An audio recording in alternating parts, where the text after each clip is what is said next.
서울구치소에 계신 윤석열 대통령님께 드리는 편지. 남해 바다를 지키는 한 어부로부터. 대통령님, 저는 경상남도 남해안의 작은 어촌 마을에서 평생을 어부로 살아온 사람입니다. 거친 파도와 싸우며 그물을 던지고 고기를 잡으며 살아온 평범한 어부입니다. 글 쓰는 일에 익숙하지 않은 사람이 이렇게 긴 편지를 쓴다는 것이 쉽지 않지만 오늘은 꼭 대통령님께 제 마음을 전하고 싶어 펜을 들었습니다. 대통령님, 지금 서울구치소에 계시다는 소식을 들었을 때 제 가슴이 얼마나 아팠는지 모릅니다. 평생 바다에서 살아온 저에게도 억울함이 무엇인지는 압니다. 풍랑을 만나 그물을 잃고 태풍에 배가 부서지고 어장이 황폐해져도 누구 하나 책임져 주지 않는 것이 어부의 삶입니다. 하지만 대통령님께서 당하신 일은 그보다 더 억울하고 부당한 일이라고 생각합니다. 대통령님, 저는 무식한 어부입니다. 초등학교도 제대로 나오지 못했습니다. 어릴 때부터 배를 타고 바다에 나가 물고기를 잡으며 살았습니다. 어렵고 복잡한 법률 용어나 정치적인 이야기는 잘 모릅니다. 하지만 바다에서 평생을 살아오며 배운 것이 있습니다. 그것은 바로 진실과 거짓을 구분하는 일입니다. 바다는 거짓말을 하지 않습니다. 날씨가 좋으면 좋은 대로, 나쁘면 나쁜 대로 그대로 보여줍니다. 물고기가 많으면 많은 대로, 없으면 없는 대로 정직합니다. 저는 그런 바다에서 살아오며 사람도 그래야 한다고 배웠습니다. 그런데 지금 육지에서 서울에서 벌어지고 있는 일들을 보면 바다보다 더 거칠고 험한 풍랑이 몰아치고 있는 것 같습니다. 아니, 바다의 풍랑은 자연의 섭리지만 지금 벌어지는 일들은 사람이 만든 인위적인 폭풍이라는 생각이 듭니다. 대통령님, 저는 TV도 잘 보지 않는 사람입니다. 새벽에 일어나 배를 준비하고 바다에 나가 그물을 던지고 고기를 잡아 시장에 내다 팔고 저녁이면 그물을 손질하고 배를 정비하다 보면 하루가 다 갑니다. 뉴스 볼 시간도 신문 읽을 여유도 별로 없습니다. 그런데 요즘은 달라졌습니다. 항구의 다른 어부들도 시장의 상인들도 마을의 어르신들도 모두 대통령님 이야기를 합니다. 뉴스를 보고 유튜브를 보고 서로 이야기를 나눕니다. 그리고 모두들 분노하고 있습니다. 어떻게 나라의 대통령을 이렇게 할 수 있냐? 이게 나라냐? 법이 이렇게 쓰이는 것이냐? 저희 같은 무식한 사람들도 이번 일이 잘못되었다는 것을 압니다. 법을 잘 몰라도 정치를 잘 몰라도 상식으로 생각해도 이건 아니라는 것을 압니다. 대통령님, 저는 대통령님을 직접 뵌 적이 없습니다. TV에서만 봤을 뿐입니다. 하지만 대통령님께서 검찰총장으로 계실 때부터 지켜봤습니다. 부정부패를 척결하고 권력의 비리를 파헤치시는 모습을 보며 저런 분이 이 나라에도 있구나 하고 감탄했습니다. 바다에서 일하는 저희들은 권력이 뭔지, 돈이 뭔지 잘 모릅니다. 그저 매일 고기를 잡아 생계를 이어가는 것이 전부입니다. 하지만 저희도 사람인지라 불의를 보면 분노하고 정의를 보면 박수를 보냅니다. 대통령님께서 검찰총장으로 계실 때 보여주신 용기와 소신, 그것이 저희 같은 평범한 서민들에게 얼마나 큰 위로와 희망이 되었는지 아십니까? 아, 이 나라에도 정의가 살아있구나. 권력 앞에서도 굽히지 않는 사람이 있구나 하는 생각에 가슴이 뭉클했습니다. 대통령님께서 대통령 선거에 출마하셨을 때 저는 주저하지 않고 투표소에 갔습니다. 평생 선거에 큰 관심이 없던 사람이었지만 그때만큼은 달랐습니다. 새벽에 배를 정박하고 서둘러 씻고 투표소로 달려갔습니다. 저뿐만이 아니었습니다. 저희 마을의 많은 어부들이, 상인들이, 주민들이 투표소로 향했습니다. 그리고 대통령님을 선택했습니다. 왜냐하면 대통령님이야말로 이 나라를 바로 세울 수 있는 분이라고 믿었기 때문입니다. 대통령님께서 당선되셨을 때 저는 정말 기뻤습니다. 마을 사람들과 함께 소주잔을 기울이며 이제 나라가 바로 서겠다고 이야기했습니다. 법과 정의가 살아나겠다고 말했습니다. 그런데 대통령님, 지금 무슨 일이 벌어지고 있습니까? 대통령님께서 나라를 위해, 국민을 위해 일하셨는데 그 대가가 구치소 수감입니까? 국가를 지키려 했던 것이 죄가 됩니까? 헌법을 수호하려 했던 것이 범죄가 됩니까? 저는 법을 잘 모르는 사람입니다. 하지만 상식은 있습니다. 내란이라는 것이 무엇인지는 모르지만 대통령님께서 하신 일이 내란이 아니라는 것은 압니다. 나라를 뒤엎으려 한 것이 아니라 나라를 지키려 했다는 것을 압니다. 12월 3일 밤 비상계엄이 선포되었을 때 저도 놀랐습니다. 처음에는 무슨 일이 일어난 거지? 하고 당황했습니다. 하지만 곧 알게 되었습니다. 대통령님께서 왜 그런 결단을 내리셨는지를. 대통령님, 저는 바다에서 일합니다. 바다에는 해적이 있습니다. 저희 어부들이 가장 두려워하는 것 중 하나가 해적입니다. 특히 북한 해역 근처로 가면 더욱 조심해야 합니다. 북한 어선들이 우리 어장을 침범하고 우리 그물을 훼손하고 때로는 우리 배를 위협합니다. 그럴 때마다 저희는 해경에 신고하고 군의 도움을 청합니다. 그리고 국가가 저희를 지켜주기를 바랍니다. 대통령님이 바로 그런 분이셨습니다.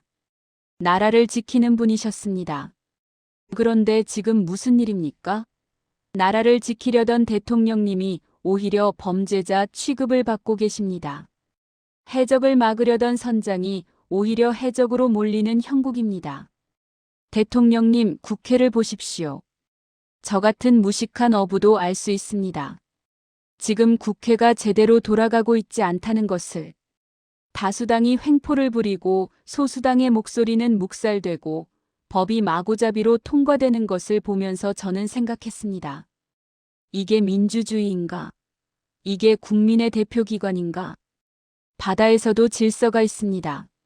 먼저 온 배가 먼저 그물을 던지고 어장은 서로 양보하며 나눠 쓰고 위급한 일이 생기면 서로 돕습니다.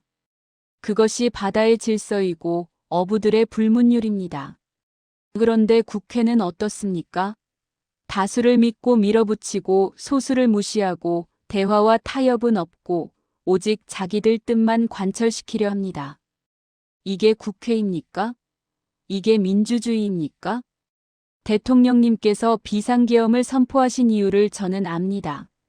나라가 위태롭기 때문입니다. 국회가 제 기능을 하지 못하고 국가기강이 무너지고 안보가 위협받고 있기 때문입니다. 저희 어부들도 압니다.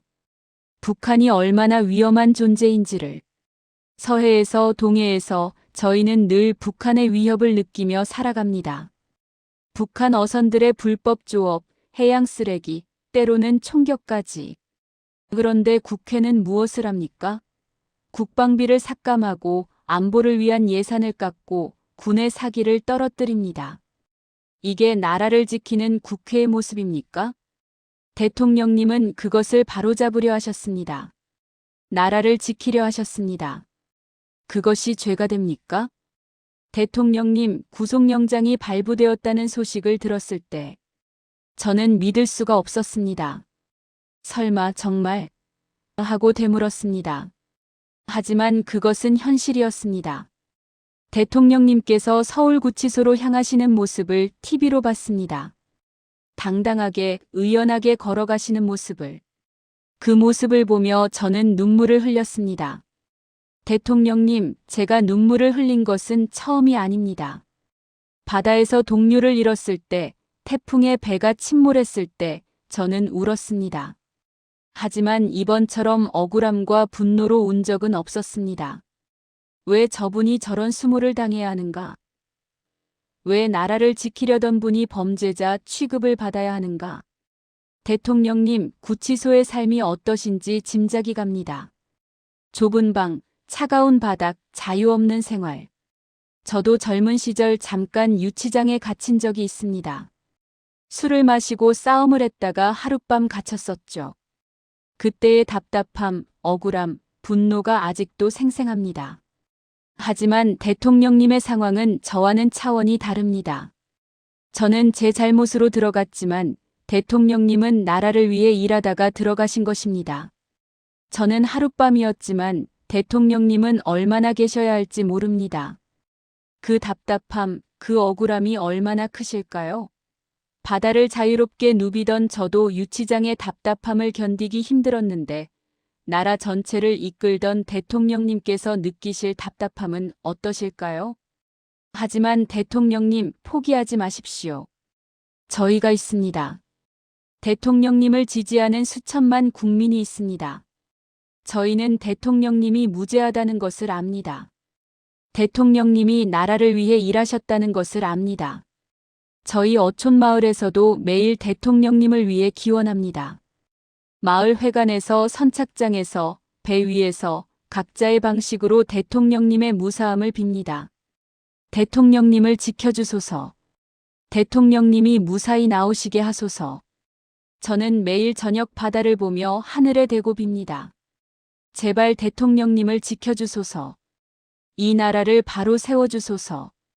대통령님, 서울구치소에서 바다가 보이시나요? 저는 매일 바다를 봅니다. 새벽에 일어나 바다를 보고 배를 타고 바다에 나가고 저녁이면 바다를 보며 하루를 마감합니다. 바다는 참 신기합니다. 매일 보지만 매일 다릅니다. 어떤 날은 잔잔하고 어떤 날은 거칠고 어떤 날은 아름답고 어떤 날은 무섭습니다. 하지만 한 가지 변하지 않는 것이 있습니다. 바다는 결국 잔잔해진다는 것입니다. 아무리 거센 풍랑도 언젠가는 잦아들고 아무리 높은 파도도 결국은 평온해집니다. 지금 대통령님께서 겪고 계신 풍랑도 그럴 것입니다. 지금은 거칠고 무섭지만 언젠가는 잦아들 것입니다. 지금은 파도가 높지만 언젠가는 평온해질 것입니다. 대통령님, 저는 평생 바다에서 살았습니다. 풍랑을 수없이 겪었습니다. 배가 뒤집힐 것 같은 순간도 많았습니다. 하지만 포기하지 않았습니다. 키를 놓지 않았습니다. 그리고 결국 살아남았습니다. 대통령님도 그러실 것입니다. 지금은 힘드시겠지만 포기하지 마십시오. 지금은 어둡지만 희망을 잃지 마십시오. 저희가 함께 있습니다. 국민이 함께 있습니다. 저희 어부들 사이에 이런 말이 있습니다. 풍랑이 거셀수록 고기가 많이 잡힌다. 시련이 클수록 더 큰 보상이 온다는 뜻입니다. 대통령님께서 지금 겪고 계신 시련도 그럴 것입니다. 지금의 고난이 클수록 나중에 영광도 클 것입니다. 대통령님, 진실은 반드시 밝혀집니다. 바다에 던진 그물은 반드시 올라옵니다. 시간이 걸릴 뿐입니다. 대통령님의 진실도 반드시 밝혀질 것입니다. 시간이 걸릴 뿐입니다. 저는 법을 잘 모르지만 정의는 압니다. 저는 정치를 잘 모르지만 상식은 있습니다. 그리고 그 상식으로 보건대 대통령님은 무죄입니다. 대통령님은 나라를 지키려 하셨을 뿐입니다. 법정에서 재판에서 그 진실이 밝혀질 것입니다. 대통령님께서 무죄하다는 것이 증명될 것입니다. 저는 그것을 믿습니다. 저희 마을 사람들 모두가 그것을 믿습니다. 대통령님, 건강 조심하십시오. 구치소의 환경이 좋지 않다고 들었습니다. 음식도 잠자리도 모든 것이 불편하시겠죠. 하지만 건강만은 꼭 챙기십시오. 저희 어부들에게 가장 중요한 것이 건강입니다. 아무리 배가 좋고 그물이 좋아도 몸이 아프면 소용없습니다. 대통령님도 건강하셔야 합니다. 나중에 나오셔서 이 나라를 다시 바로 세우셔야 하니까요. 매일 운동하십시오. 좁은 방이지만 스트레칭이라도 하십시오. 식사는 거르지 마시고 꼭 드십시오. 물도 많이 드시고 잠도 충분히 주무십시오. 저희가 대신 아파드릴 수는 없지만 마음만은 늘 대통령님과 함께 있습니다.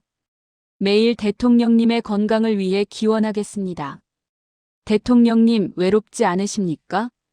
구치소는 참 외로운 곳이라고 들었습니다. 가족도 친구도 동료도 마음대로 만날 수 없는 곳.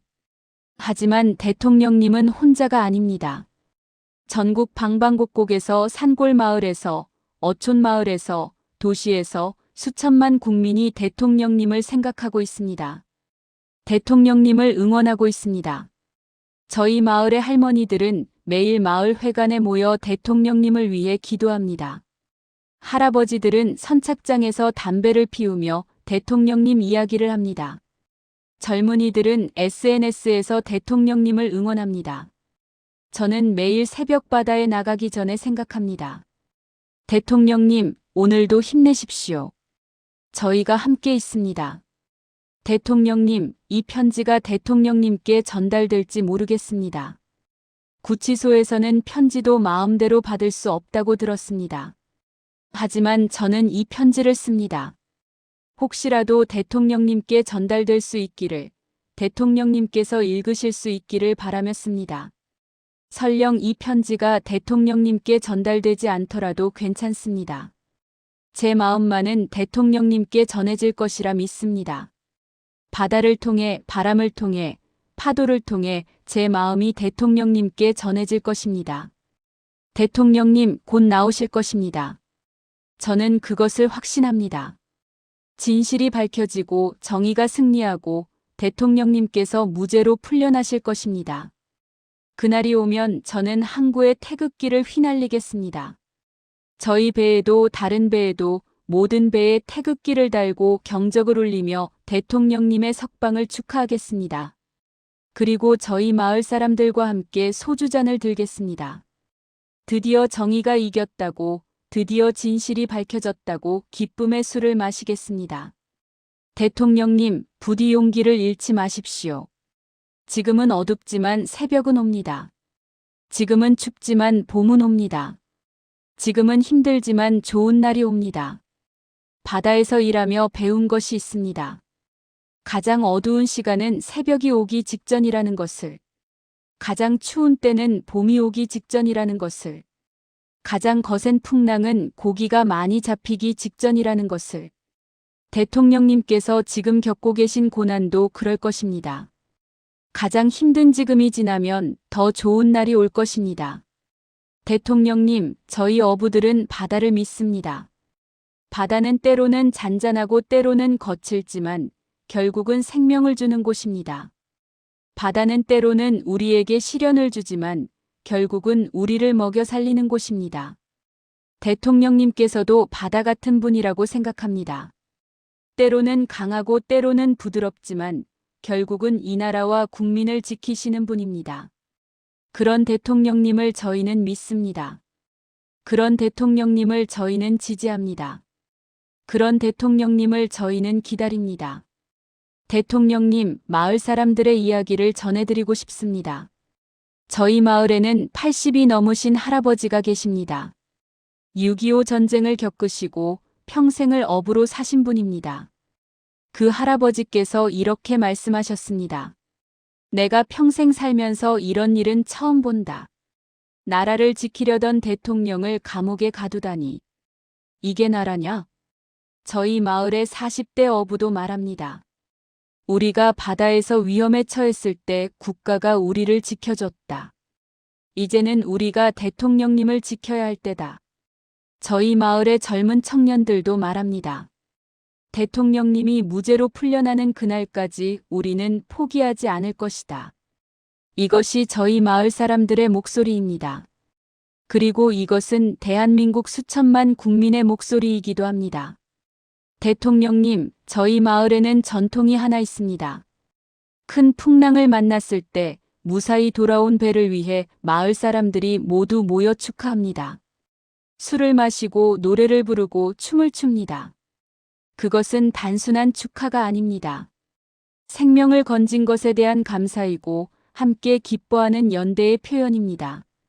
대통령님께서 석방되시는 날, 저희 마을은 그런 축제를 열 것입니다.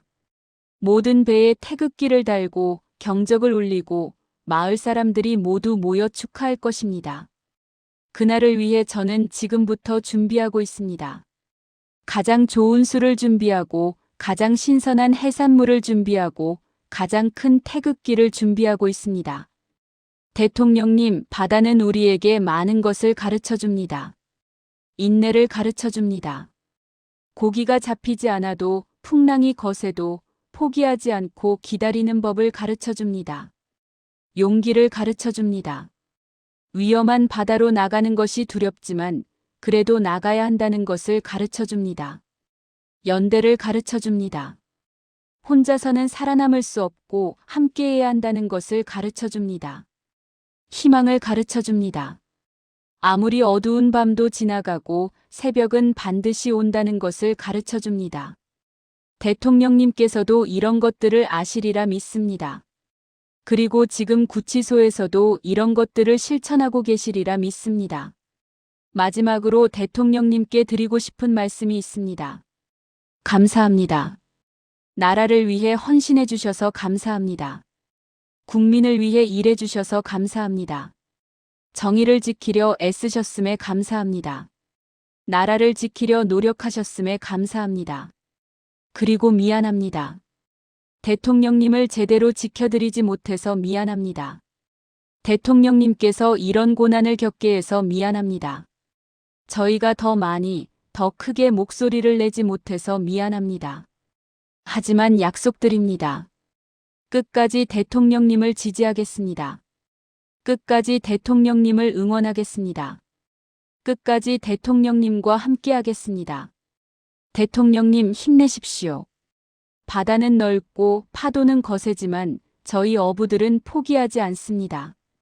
폭풍이 몰아쳐도 풍랑이 일어도 저희는 바다로 나갑니다. 왜냐하면 그것이 저희의 삶이고 저희의 사명이기 때문입니다. 대통령님도 그러실 것입니다. 지금은 구치소에 계시지만 그곳에서도 대통령님의 사명을 잊지 않으실 것입니다. 나라를 사랑하는 마음, 국민을 생각하는 마음을 잃지 않으실 것입니다. 저도 그렇게 하겠습니다. 매일 바다에 나가 그물을 던지며 대통령님을 생각하겠습니다. 매일 저녁 항구로 돌아와 하늘을 보며 대통령님을 위해 기원하겠습니다. 대통령님, 부디 건강하십시오. 부디 용기를 잃지 마십시오. 부디 희망을 버리지 마십시오. 저희가 함께 있습니다. 국민이 함께 있습니다. 진실이 함께 있습니다. 정의가 함께 있습니다. 곧 좋은 소식이 있을 것입니다. 곧 대통령님께서 석방되실 것입니다. 곧 진실이 밝혀질 것입니다. 곧 정의가 승리할 것입니다. 그날까지 저는 바다에서 대통령님을 위해 기도하겠습니다. 그날까지 저는 매일 태극기를 바라보며 희망을 잃지 않겠습니다. 그날까지 저는 대통령님을 믿고 지지하겠습니다. 대통령님, 대한민국 만세. 대통령님 힘내십시오. 남해 바다를 지키는 한 어부 올림. 2025년 10월 27일 경상남도 남해군 어촌에서 추신. 대통령님, 제가 잡은 고등어를 보내드리고 싶습니다. 신선하고 맛있는 고등어를요. 하지만 구치소에서는 받으실 수 없겠지요. 그래서 저는 매일 제가 잡은 고등어 중 가장 좋은 것을 골라 바다에 다시 놓아줍니다. 그리고 생각합니다. 이 고등어처럼 대통령님도 자유를 되찾으시길. 그날이 곧 오기를 바랍니다.